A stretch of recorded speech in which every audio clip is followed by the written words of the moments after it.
Mimi picha ya mwisho nikiiona ya baba, niliona baba anashikana mkono na Ruto wakiwa katika the shores of Lake Victoria, Homa Bay. Ile picha mimi nimeiona. Lakini ile ambayo kwamba nimeiona mwisho kwa wale wengine ni matusi aliyetukanwa baba, matusi aliyetukanwa baba wakati yuko hai, matusi aliyotukanwa baba wakati amefariki, matusi ya kusema ya kwa hatuwezi kuingia na kuungana, matusi ya kuambiwa ya kwa sisi hatufai kuwa katika serikali kwa sababu sisi ni ODM.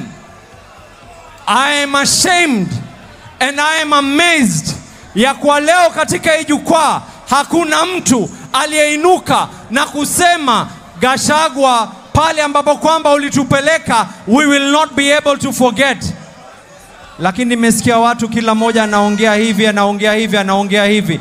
Why does anyone come out na kuambia yule ambaye kwamba alikuwa ni adui wa maadili ya baba, maadui wa maadili ya baba, we were sidelined for a very long time. Lakini mimi pia baba alinifunza na ukweli utakuja kudhihirika, because my blood and the blood of the people of Mombasa who I graciously lead bleeds ODM because of its ideology.